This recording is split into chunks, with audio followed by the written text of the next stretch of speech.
પ્રધાનમંત્રી કિસાન સન્માન નિધિ યોજના એટલે કે પીએમ કિસાન ભારતના નાના ખેડૂતોને જરૂરી નાણાકીય સહાય પૂરી પાડે છે। અત્યાર સુધી આ યોજના હેઠળ કુલ 18 હપ્તા બહાર પાડવામાં આવ્યા છે। જો તમે હપ્તો બંધ થઈ ગયો હોય તો આધાર વેરિફિકેશન, બેંક વિગતો અથવા ઈ-કેવાયસી સ્ટેટસમાં ભૂલના કારણે હોઈ શકે છે। તમે સાચી માહિતી અને દસ્તાવેજો અપડેટ કરીને તમારા બાકી હપ્તા મેળવી શકો છો। 19મો હપ્તો ફેબ્રુઆરી 2025માં રિલીઝ થઈ શકે છે। પ્રધાનમંત્રી કિસાન સન્માન નિધિ યોજના ભારતના નાના અને સીમાંત ખેડૂતોને જરૂરી નાણાકીય સહાય પૂરી પાડે છે।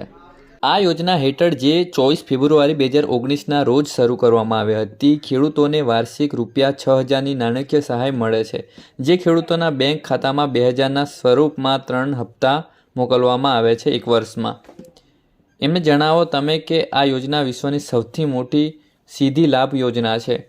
18મો હપ્તો 5 ઓક્ટોબરના રોજ બહાર પાડવામાં આવ્યો હતો।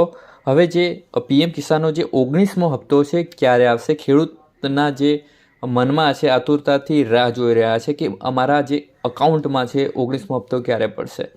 પ્રધાનમંત્રી કિસાન સન્માન નિધિ યોજના 19મા હપ્તાની સંભવિત તારીખ હજુ સત્તાવાર રીતે જાહેર કરવામાં આવી નથી, પરંતુ મીડિયા રિપોર્ટના અનુસાર ભારત સરકાર ફેબ્રુઆરીના અંતમાં અથવા વચલા અઠવાડિયે પીએમ કિસાન સન્માન નિધિનો જે 19મો જે હપ્તો એ જાહેર થઈ શકે છે।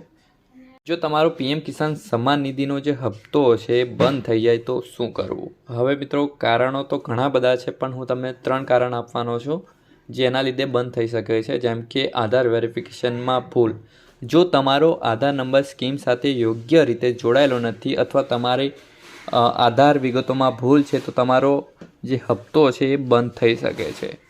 હવે બીજું કારણ, ઈ-કેવાયસી પૂર્ણ ન કરવું। પીએમ કિસાન યોજના હેઠળ ઈ-કેવાયસી કરવું એ ફરજિયાત છે। જો તમે સમયસર ઈ-કેવાયસી ન કર્યું હોય તો તમારો જે પીએમ કિસાન સન્માન નિધિનો હપ્તો છે એના લીધે પણ બંધ થઈ શકે છે।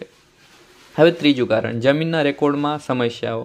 યોજના લાભાર્થીઓએ પાત્ર બનાવવા માટે જમીનનો રેકોર્ડ સાચવો હોવા જોઈએ। જો તમારા જમીન રેકોર્ડમાં કોઈ પણ વિસંગતતા હોય અથવા વિગતો મેળ ખાતી ન હોય તો તમારો જે પીએમ કિસાન સન્માન નિધિનો હપ્તો છે એના લીધે પણ બંધ થઈ શકે છે। તો આ હું 3 કારણ બતાવ્યા છે, તો 3 કારણ તમારે સ્ટેટસ ચેક કરી લેવું। કિસાન સન્માન નિધિનું જે ઓનલાઈન ફોર્મ કઈ રીતે ભરવાનું છે એ હું અલગથી વિડીયો બનાવીશ।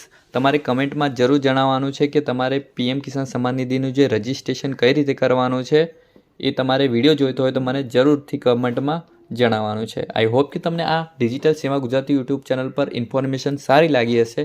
સારી લાગી તો વિડીયોને શેર કરી ચેનલને સબસ્ક્રાઈબ કરી લો। બેલ આઇકનનું બટન છે દબાવી લો, વિડીયો નોટિફિકેશન સૌથી પહેલાં મળી જાય। તો આવા વિડીયોની સાથે મળીશું। જય હિન્દ, જય ભારત, જય જય ગરવી ગુજરાત।